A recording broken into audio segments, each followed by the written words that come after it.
All right, let's get this show on the road. Sunglasses, check. Blockbuster water bottle, check. Sparkling personality, check. Stay tuned. What's up, YouTube? It's this guy, Jeremy McDonald. Let me hear you say it. One of your very favorite people with Parkinson's. Of course, that's Jeremy, also known as J-Mac, Jeremy Mac. Let's do this thing.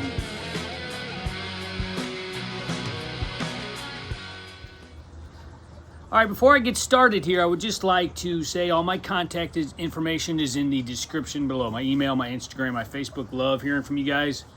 I actually have a couple emails I need to catch up on today. Not too bad in the sunny city of St. Louis right now. I got my sunglasses on, my John Lennon glasses. I was obsessed with John Lennon when I was a kid. Kind of still am. Also would like to say a nice shout out to my good friend Sherry. She's a loyal fan and listener. She messages me every week. What's up, girlfriend? Love hearing from you. Hope you're having a good day. All right, so I've got a project I've been working on lately. It's kind of secret, but I'm gonna spill the beans now. I've got this song. It's called "Lose Your Mind," and I wrote it and recorded it a little bit before I was diagnosed. Well, actually, I wrote it before I was diagnosed, and then recorded it like within a couple years after being diagnosed. I just thought I wanted to get it down. It's basically a song about taking life one day at a time, and I think there's a phrase in there that really sticks in my mind. Think of all the times with friends, even when their stories end.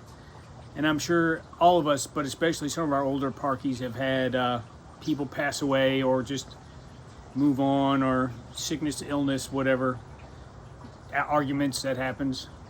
And I hate when friendships end. I hate it. I think all friendships, I've always valued my friends. And so in this episode here, what I'm getting to is that this project I've been working on, I've been collecting a lot of old footage of myself and my friends from my youth group days and my band days and just some of the silly crap that we used to do. And I've been watching my pre-Parkinson self, and it's, it can be difficult. I thought it was going to be difficult because I was watching myself move around freely, but it ended up being difficult because I was watching so many of my friends that I don't see anymore, that have passed away or just moved on or moved away or just lost contact, some of them arguments. And it kind of hit me sort of weird because I remember Ozzy Osbourne, my hero, said when he watched footage of himself from the old Osbourne show, you guys obviously know he has Parkinson's now, that it was hard for him to watch himself move around so freely. I think he's more coherent now than he was back then, probably because he's on a lot less booze. That's a subject for another day. But I was kind of thinking that would happen to me, like when I watched like these party videos. My mother-in-law saved all this stuff and transferred them to digital. I've got some stuff I need to transfer.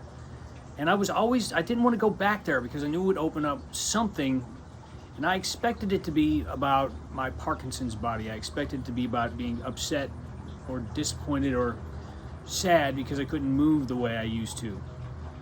And boy, I got some moves in these videos. When I get this song ready and it's got all the footage of all my friends, I'll put it, hopefully within a couple months I'll have it done. But what I found was, in looking back, I realized that the young man with a mostly full head of hair, although it was starting to fall out at that point, I took great care to disguise that it was falling out. I would comb it really, well, you'll see. But what I found was that I almost pitied the young man in the video talking about myself because of all the struggles. I was about ready to do a free fall dive off of a cliff into real life and watch my last video about why I got Parkinson's, why I think I got Parkinson's, for a better explanation. I was getting ready to leave my childhood world behind. I was getting ready to get married. I was moving out to my own apartment. I was 19 at the time. I probably had to do over again. I would have moved out sooner. I was getting ready to leave the small group that I'd been a part of and lose a lot of friends over it. And I ended up not pitying the young man in the video, but I remember at the time, I remember being very insecure about my hair falling out, which I thought that was going to be the worst thing to ever happen to me. What was I wrong? But what I started to realize is that life is pretty freaking good right now. I missed the friends, and it was hard to watch or to know what my younger self was going to go through, the hell, the heartache, the heartbreak, the loss of friends, family, and specifically my friend Adam, who's going to be featured quite prominently in this video. Just a precious guy. And I did not envy that young man in the video, although I envied the way he could move, wiggling his ass. And there's a sequence where me and Adam are on a rope swing and we're taking turns hitting each other with a bat. It's you'd have to see it to believe it. I was jealous of that man's ability to move around and wiggle and waddle and just contort his body in all kinds of ways and express himself more through his face than I can do now. And I'm just kind of curious how you guys view your old self. Do you ever watch videos of your old self, maybe dancing or singing, and think, God, I miss being that person? I found the exact opposite. I was like 19, 20, 18, somewhere around in there. It was between 96 and 97, so do the math. I was born in 76, so I guess it would have been about 20, 21, whatever. Just feeling so happy and grateful. I know it sounds kind of counterintuitive, but so happy and grateful that I made it through those storms in my young adult life, and never ever wanting to go back to that place again. Never ever wanting to have to be a newlywed again, to have to worry about paying my rent on my apartment, to worry about a job where I was on call constantly and had to constantly leave my young blushing bride at home because I had to go work overnight. Just so many things, and I just kind of wonder, like I said, how do you feel when you see footage of yourself from your younger years? Are you jealous?